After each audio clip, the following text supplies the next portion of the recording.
دندقوری مرز امن برای طالبان و کارمندان ساخت ساز پاکستانی که برای طالبان آنجا پایگاه ساختند. اما چرا حکومت هنوز موفق به بازپسگیری دندقوری نشده؟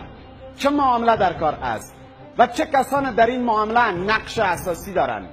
مردم به نیروهای مسلح خود باور دارند، اما چرا مدیران این نیروها در خواب هستند و چرا دندقوری را آزاد کرده نمیتوانند؟ عالی جنابان مسئولان ارشد امنیتی، بجای شما هر کسی و در هر کشوری که می بود با این حالت استعفا میدادند، چون هر روز مردم کشته می شود. هر روز اینجا جنگ است و هنوز معلوم نیست که وظیفه سرقمندان اعلای قوای مسلح چه است. آقای اشرف غنی، مردم انتظار دارند که شعارهای انتخاباتی خودتان را عملی کنید، نه اینکه مردم هر روز دروغهای برخی وزیران شما را تحمل کنند. جناب رئیس جمهور، بغلان بروید و از مردم بپرسید که در چه حال هستند. چرا مدیران جنگ شما در اونجا موفق نیستند؟ آقای رئیس جمهور، آیا گزارش ها از کشتار مردم در ولایت های کشور به شما میرسد یا نه؟ اگر میرسد چرا اقدام نمی کنید؟ لطفاً به آرشیف سخنان خود در زمان انتخابات مراجعه کنید که چه گفتید و چه میکنید. این طرف سهمدار 50% حکومت آقای عبدالله، شما هم مسئول هستید. لطفاً شعارهای انتخاباتی خود را در ولایت بغلان به یاد بیاورید. چرا مردم را فریب دادید که امنیت میآورید، صلح میآورید، اقتصاد را خوب میسازید، اما زمانی که به قدرت رسیدید از مردم خواستید که شما را جلالت مآب بگویند. آقای عبدالله، قصر که شما در آن کار میکنید برق ندارد و شما در 1 سال که در قدرت هستید چه کردید؟ نتیجه کار شما به مردم چه است از زمان که قدرت را در دست گرفته اید؟ شما باید بدانید که اپوزیسیون نیستید که باز مردم را فریب بدهید و بگویید که شما در حکومت نقش نداشتید. کاری که شما کردید چه است؟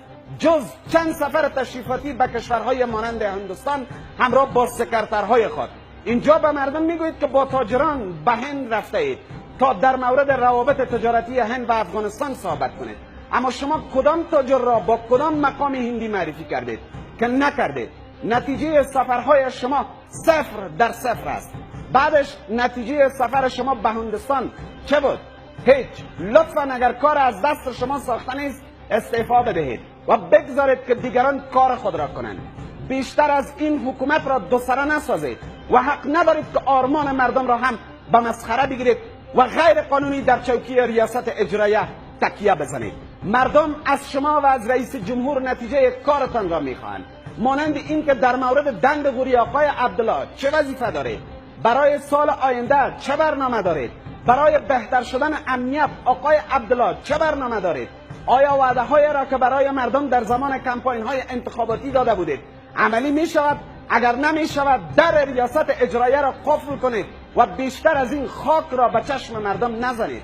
شاید همه چیز را خلاصه می کنید به برگزاری نشست شورای وزیران، آن هم غیر قانونی و تا هنوز هیچ نتیجه نداده.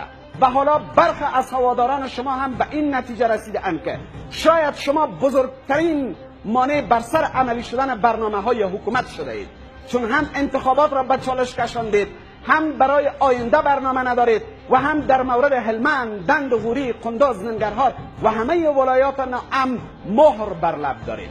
حرف دیگر این که اگر حکومت مردان امروز نمیتوانند که دندقوری را آزاد کنند، نمیتوانند قندوز و هلمند را از تهدید سقوط نجات بدهند، بهترین راه استعفا است، چون استعفای شما حداقل از بدنامی بیشترتان در صحیح تاریخ کم میکند. حرف دیگر این که همین لحظه که ما برنامه را ثبت داریم در اینجا برق جنراتوری است.